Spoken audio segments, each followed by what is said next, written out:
저희가 앞서도 짚어봤던 것처럼 이번 검찰 인사에서요. 윤석열 총장의 측근이자 월성 원전 수사를 지휘하고 있는 이두봉 대전지검장은 유임이 됐죠.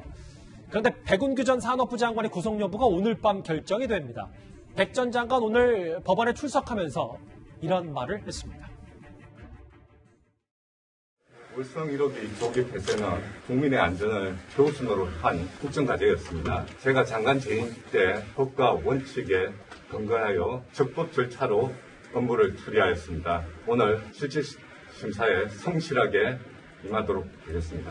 감사합니다. 검찰에 대한 혐의를 인정하시나요? 백팩을 메고 등장한 백운규 전 장관인데요. 장혜철 변호사님. 오늘 밤, 이르면 오늘 밤 늦으면 뭐 내일 새벽이면은 백 전 장관 구속이 여부가 결정이 될 텐데 실제로 오늘 얘기한 거는 국민 안전을 최우선에 둔 국정과제다. 이렇게 지금 법원에서도 본인 구속 여부를 두고 좀 싸울 것 같습니다. 네, 근데 백운규 전 장관이 한 말 중에 두 가지 단어를 콕 집어내야 될 것 같습니다. 첫 번째가 바로 국정과제라는 언급해 주신 그 단어이고요. 두 번째 단어는 바로 적법 절차입니다. 그런데 지금 검찰이 이 사건을 수사하고 산업부 공무원 3명을 구속영장 청구해서 2명이 발부가 되어서 구속되었죠. 그리고 결국에는 장관에게까지 구속영장을 청구한 이유는 앞에 나온 단어, 국정과제가 중요해서가 아니라 뒤에 나온 단어인 적법 절차가 훨씬 더 중요하기 때문입니다. 설령 대통령의 의지를 갖고 공약으로 밀어붙였던 국정과제라 할지라도 민주주의 국가에서 적법한 절차를 따르지 않고 그 과정에서 일종의 편법이나 불법이 개입했다면 당연히 처벌을 받을 수밖에 없어요. 여기와 관련해서 참 많은 예시들이 나오는데 4대강 산업 같은 경우도 예시가 나옵니다. 대통령 공약이었고 대통령이 밀어붙였지만 그 이후에도 정권이 바뀌어서 같은 보수 정부였지만 박근혜 정부 내에서도 이명박 정부의 4대강 사업 같은 경우는 계속해서 감사원 감사가 이루어졌었고요.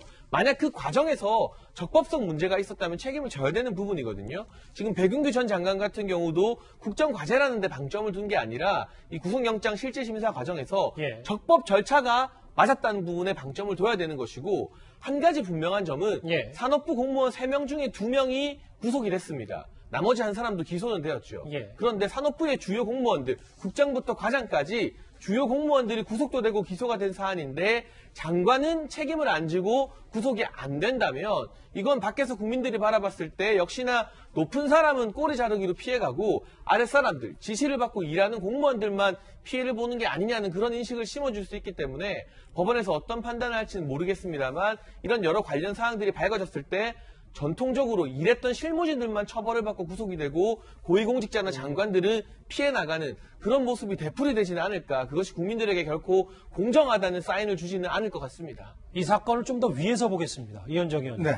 만약입니다만 오늘 밤에 백운규 전 장관이 구속이 된다면 청와대로서도 위기감을 느낄 수밖에 없지 않겠습니까? 실제로 앞으로 직간접적으로 관여했던 인물들도 검찰 소환 조사를 받게 되는 겁니까? 그러면? 그렇죠. 이 사건의 최종 단계는 결국 청와대에서 왜 갑작스럽게 월성원전 1호기를 월성원전 1호기 같은 경우는 이제 박근혜 정부 시절에 이게 연장공사가 돼서요. 7천억 들여서 2022년에 폐로하기로 돼 있었습니다.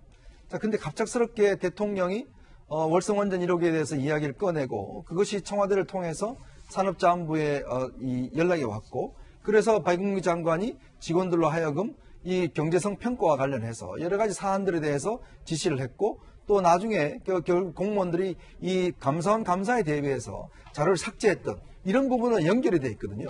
그러면 이 산업부의 독단적인 판단이었느냐 아니면 정말 청와대에서 대통령의 의지에 따라서 각각 했느냐. 당시에 청와대에서 김수현 사회수석 같은 경우는 이제 이 원전 문제를 담당하는 TF 팀장이었어요. 이제 그러다 보니까 최이봉 당시에 산업 비서관이었고, 그러니까 그 라인을 통해서 실질적으로 지시와 보고, 지난번에 이제 공개된 이 공무원, 구속된 공무원들의 공소장의 내용을 보면 청와대에 보고했던 그리고 왔다 갔다 했던 문건의 흔적들이 많이 나옵니다. 그리고 왜냐하면 산업부 공무원들이 이걸 원전 폐쇄를 하면서 청와대 의견도 묻고 왔다 갔다 했던 나오기 때문에 그러면 이 사안은 백운규 장관에 대한 일단 실질심사를 봐야 되겠지만 종국적으로는 결국 청와대에서 당시에 김수현 수사수석이 지시를 하고 최이봉 등등을 거쳐서 백운규 장관으로 온 게 아니냐. 바로 그 큰 틀에서 지금 검찰 수사가 진행되고 있고 이게 마무리되면 아마 청와대로 수사가 확산이 될 것 같습니다. 청와대를 겨냥한 전 단계 수사겠죠. 구속 위기에 놓인 전직 산업부 장관입니다. 그런데 지금 현 정부가 백운규 전 장관을 바라보는 시각을 조금이나마 알 수 있는 총리의 발언 하나가 있습니다. 같이 한번 만나보겠습니다.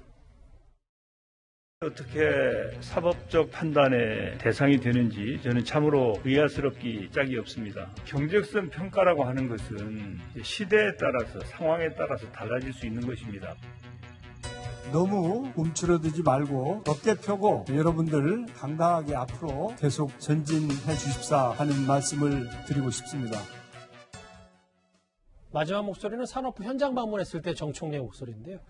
김관욱 교수님, 네. 총리가 저런 얘기를 했다는 건 산업부를 좀 응원하고 이 수사가 구속 여부가 좀 부적절하다라고 얘기하는 건 결국은 검찰의 무리수를 좀 현 정부가 강조하는 건 아닌지 뭐 모르겠습니다. 정책에 대한 수사에 대한 부정적인 어떤 인식을 드러내고 있다. 뭐 저는 이렇게 생각을 해요. 그러니까 정책이라는 것은 공약에서 나온 것이고 이게 현 정부의 어떤 1호 공약이나 마찬가지로 탈원전 정책이 이루어진 것인데 이것 자체를 부정하는 듯한 것은 수사는 적절하지 않다는 내용입니다.